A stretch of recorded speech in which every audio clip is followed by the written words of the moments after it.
আমার স্ত্রীকে আমি এসব করতে দিব না, ওর ক্ষমতা আছে করবে, করলে ওকে আমি তালাক দিয়ে রেখে দেব, শেষ, সোজা কথা। ও আমরা এইভাবেই কথা বলি বাসায়, এক কথায় চলবা, এক কথা উঠবে, এক কথায় বসবা, দ্বিতীয় কথা যেন বলতে না হয়।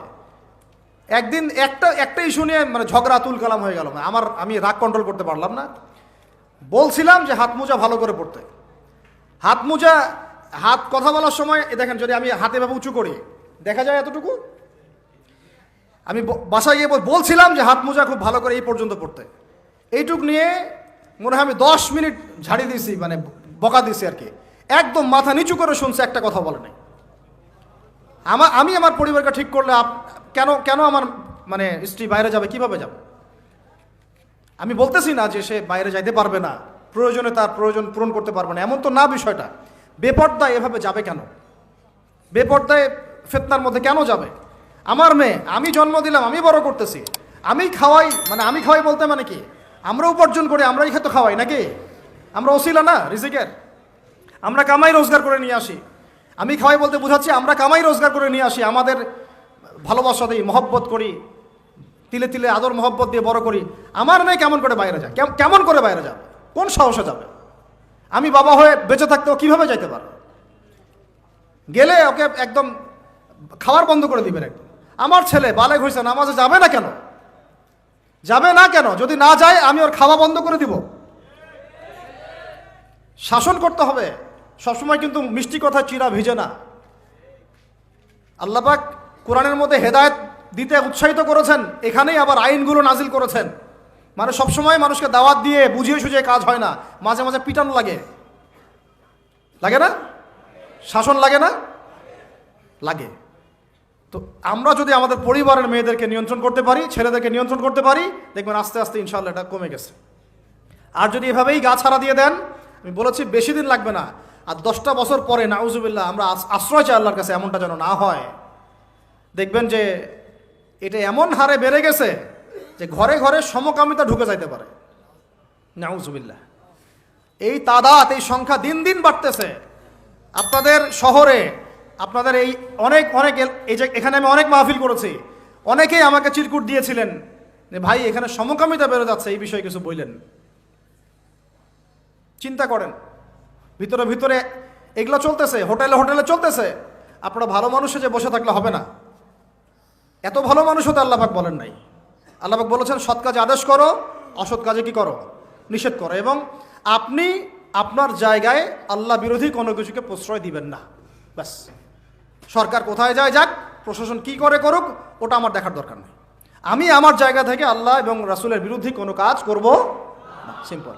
এই যে ইতিহাসটা ওরা জানতো না, এই সেন্ট ভ্যালেন্টাইন্স ইতিহাসটা বলবো, ওরা জানে এই যে কত সালে এটা বাংলাদেশে আসছে, ওরা আসলে জানে কে নিয়ে আসলো? দেখেন ওটা তো বললামই, ওটা আনার পরে জেনা, ব্যভিচার, ফ্রি মিক্সিং, বাণিজ্য সব বেড়ে গেল। এটাকে কেন্দ্র করে কর্পোরেটরা এখন বাণিজ্য করতেছে। শুধুমাত্র এই দিবসে, শুনেন, আর এগুলো বলতে চাইনি, আমি বলতে বাধ্য হচ্ছি, শুধুমাত্র এই দিবসে কোটি কোটি টাকার কন্ডম বিক্রি হয়, জানেন? এটা শুধু কয়েকটা কান্ট্রির পরিসংখ্যান, সারা বিশ্বের পরিসংখ্যান দিলে তো আপনার চোখ কপালে উঠে যাবে। কি হচ্ছে আর কি হচ্ছে না। যেখানে আল্লাহ রাব্বুল আলামিন বলছেন চোখ নিচু করো, কাছেও যেও না, ওটা তো কোরআনে পড়ে থাকলোই, ওটাকে লঙ্ঘন করে জেনা হচ্ছে, ব্যভিচার হচ্ছে, অবৈধ সম্পর্ক হচ্ছে, প্রচুর ধর্ষণ হবে কালকে। আর ধর্ষণ হলে আমি বলবো শুধু ছেলেটা দায়ী না, মেয়েরাও দায়ী আছে। তোমাকে মাহরাম ছাড়া কে বের হইতে বলছে? মাহরাম ছাড়া একটা মেয়ের হজ ফরজ না। মনে করেন আপনার ঘরে একজন মহিলা আছেন যার মাহরাম নাই, তার উপর হজই ফরজ হয় নাই, তো মাহরাম ছাড়া যার হজই ফরজ হয় না, তাকে মাহরাম ছাড়া এভাবে হোটেলে একটা ছেলের সাথে বাইকে যেতে কে বলছে? বলেন। মাহরাম ছাড়া একটা মেয়ের সফর জায়েজ নাই, হজও জায়েজ নাই, হজ করার দরকারই নাই, সে ঘরে থাকবে, ওইটাই তার জন্য বেশি গুরুত্বপূর্ণ, ওটাই হুকুম আল্লাহ পাকের।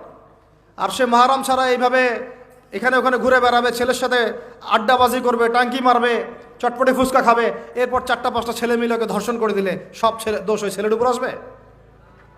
আমার তো মন চায় যে প্রথমে আগে এই মেয়েগুলোকে শায়েস্তা করি। হ্যাঁ, ছেলেগুলোকে তো করবোই, আগে মেয়েগুলোকে করি। শুধুমাত্র ওয়াজ নসিহত করে কাজ হবে না, সবাইকে কঠোর হতে হবে। আপনি আমাকে বলেন তো দেখি, আপনার মেয়ে কোনো একটা ছেলের সাথে অবৈধ সম্পর্ক করেছে, আপনি কি এটা মেনে নেবেন? আপনারা যে কেউ হন, এখানে অনেক প্রশাসনের ভাই আছেন আমি জানি, ঊর্ধ্বতন কর্মকর্তাও আছে এখানে আমি জানি, এখানে আমার লেকচার রেকর্ড হচ্ছে এটা আমি জানি। আপনি আমাকে বলেন বা আপনার সিনিয়রদেরকে বলান এই কথাগুলো মেসেজ পৌঁছান, তাদের ঘরে যদি তাদের মেয়ে কোনো ছেলের সাথে অবৈধ সম্পর্ক করে তারা কি মেনে নিবে? তাদের মেয়েকে যদি কেউ ধর্ষণ করে তারা কি মেনে নিবে? আপনার ছেলেটা যদি সমকামী হয় আপনি কি মেনে নেবেন? আপনার বাসায় যদি কালকে একটা ছেলে এসে বলে যে আপনার মেয়ে এসে বলে যে বাবা আমি ওকে ভালোবাসি, ওর সাথে বিয়ে করার আগে আমি যৌন সম্পর্ক করে ফেলছি, আপনি কি মেনে নেবেন? আপনি যদি জানতে পারেন কালকে আপনার মেয়ে গর্ভবতী হয়ে গেছে, আপনি কি মেনে নেবেন? আপনি যদি জানেন কালকে আপনার ছেলে আপনাকে এসে বলছে বাবা আমি একটা ছেলেকে নিয়ে আসছি, ও ছেলেটা আসলে বাইরে ছেলে ভিতরে ভিতরে মেয়ে, তাই আমরা বিয়ে করে ফেলছি, আপনি কি মেনে নেবেন? তো এটা নবী সাল্লাল্লাহু আলাইহি ওয়াসাল্লামের ফিলোসফি ছিল। একজন সাহাবী এসে বলেছিলেন ইয়া রাসূলুল্লাহ আমি ইসলামের সব মানতে প্রস্তুত আছি, খালি আমাকে জিনা করার অনুমতি দেন। নাউযুবিল্লাহ। সাহাবীরা রাগ হয়ে গেছেন, হ্যাঁ কার সাথে কি কথা বলো, বেয়াদবি করতে। নবী সাল্লাল্লাহু আলাইহি ওয়াসাল্লাম বললেন দাঁড়াও দাও, তাকে ছাড়ো, আমি বুঝাচ্ছি। নবীজি তখন বললেন দেখো তুমি যে প্রস্তাবটা আমাকে দিলা, ইসলামের সব তোমার ভালো লাগে কিন্তু জেনা করতে চাচ্ছ, তো এখন বলো তো দেখি তোমার মায়ের সাথে কেউ যদি এমন করে তুমি কি রাজি হবা? সে বলছে না। তোমার খালার সাথে করলে না, তোমার বোনের সাথে না, তোমার স্ত্রীর সাথে না, তাহলে যেটা তুমি অন্যের ক্ষেত্রে চাচ্ছ না, পছন্দ করো না, সেটা কেন তুমি তোমার ক্ষেত্রে চাচ্ছ? এভাবে চিন্তা করলে আমাদের আর কথা বলার দরকার আছে? আল্লাহ পাক আমাদের সবাইকে কথাগুলো বোঝার তৌফিক দান করে।